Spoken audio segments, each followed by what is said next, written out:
Hi families, இன்றைக்கி இந்த வீடியோவில் எதை பற்றி பார்க்க போகிறோம் அப்படின்னா, இன்ஸ்டண்ட்டாக மாங்காய் ஊறுகாய் பண்ண போகிறோம். ஸோ அதுக்கு முன்னாடி நம்ம சேனலை ஃபர்ஸ்ட் டைம் பார்க்குறீங்க அப்படின்னா மறக்காமல் சப்ஸ்கிரைப் பண்ணிட்டு சப்போர்ட் பண்ணுங்கள். வாங்க வீடியோக்குள்ளே போகலாம். ஸோ ஃபஸ்ட்டு நீல வாக்கில் மாங்காவை ஸ்லைஸ் பண்ணி எடுத்துக்கோங்க. ஸோ உங்களுக்கு இந்த நீட்ட ஷேப்பில் இது பண்ணும்போது உங்களுக்கு சாப்பிடும் போது நல்லாவே இருக்கும். ஓகேங்களா? ஸோ ரொம்ப நாள் கழிச்சு குக்கிங் வீடியோ போடுறேன். ஸோ ஃபஸ்ட்டு பார்த்தீங்கன்னா உங்களுக்கு வெந்தயம், நெக்ஸ்ட்டு கொஞ்சமாக கடுகு. நீங்கள் 1 டேபிள் ஸ்பூன் வெந்தயம் போடுறீங்க அப்படின்னா 1/2 டேபிள் ஸ்பூன் கடுகு போட்டுக்கோங்க. ஓகேங்களா? நான் சும்மா கையில் ரஃப்பாக எடுத்து போடுறேன். பட் இது தான் உங்களுக்கு மெஷர்மெண்ட்டு. ஓகேங்களா? ஸோ இது நல்லா ட்ரை ரோஸ்ட் ஆகிற வரையும் என்ன பண்ணுங்க அப்படின்னா நல்லா ரோஸ்ட் பண்ணிக்கோங்க. ஸோ நல்லா கடுகு நல்லா படப்படன்னு பொரிஞ்சு வரணும். ஓகேங்களா? நல்லா வெடித்து வர மாதிரி நீங்கள் என்ன பண்ணிக்கோங்க அப்படின்னா நல்லா ரோஸ்ட் பண்ணிக்கோங்க. ஓகேவா? நெக்ஸ்ட்டு அதே பேனில் நான் 2 டேபிள் ஸ்பூன் ஆயில் எடுத்துருக்கேன். ஸ்டார்டிங்கில் கொஞ்சம் ஊற்றிட்டு நல்லா ஆயில் ஹீட் ஆகிற வரையும் என்ன பண்ணுங்க அப்படின்னா வெயிட் பண்ணுங்கள்.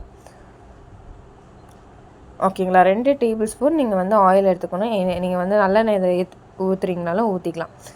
என்கிட்ட நல்லெண்ணெய். நெக்ஸ்ட்டு நம்ம ட்ரை ரோஸ்ட் பண்ணதை நல்லா ஃபைனாக கொஞ்சம் குறன்னு இருக்கிற மாதிரி என்ன பண்ணிக்கோங்க அப்படின்னா பவுட்ராக என்ன பண்ணிக்க அப்படின்னா அரைச்சிக்கோங்க. நெக்ஸ்ட்டு அதை நீங்கள் எண்ணெயில் போட்டு என்ன பண்ணிக்கோங்க அப்படின்னா லைட்டாக நல்லா எண்ணெய் காஞ்சதுக்கப்புறம் லைட்டாக சிம்மில் வச்சு கேஸை ஸ்லோ பண்ணிவிட்டு என்ன பண்ணுங்க அப்படின்னா குக் பண்ணுங்கள். நெக்ஸ்ட்டு அடுத்து நம்ம நீல வாக்கில் கட் பண்ண இந்த மாங்காவை என்ன பண்ணிக்கணும் அப்படின்னா நீங்கள் போட்டுக்கணும்.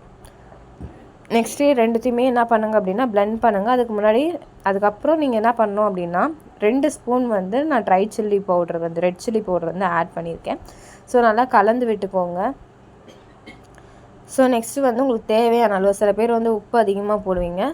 உப்பு தேவையான அளவு நீங்கள் போட்டுட்டு என்ன பண்ணிக்கோங்க அப்படின்னா நல்லா மிக்ஸ் பண்ணிக்கோங்க. ஸோ என்கிட்ட ட்ரை பண்ணலாம் கொஞ்சம் வீடியோ ஷேக் ஆகுற மாதிரி இருக்கும். ஸோ உங்களுக்கு டீட்டெயிலாக காட்டியிருப்பேன். நெக்ஸ்ட்டு உங்களோட இன்ஸ்டன்ட் ஊறுகாய் வச்சு இது கூட தயிர் சாதம் ஊறுகாவோட நான் என்னோடய லஞ்சை ஃபினிஷ் பண்ணேன். ஸோ இந்த வீடியோ உங்களுக்கு பிடிச்சிருந்துச்சு அப்படின்னா மறக்காமல் நம்ம சேனலை சப்ஸ்கிரைப் பண்ணிட்டு பாருங்கள். ஸோ நல்ல ஒரு ரிச்சான ஒரு டேஸ்ட்டில் இருந்துச்சு.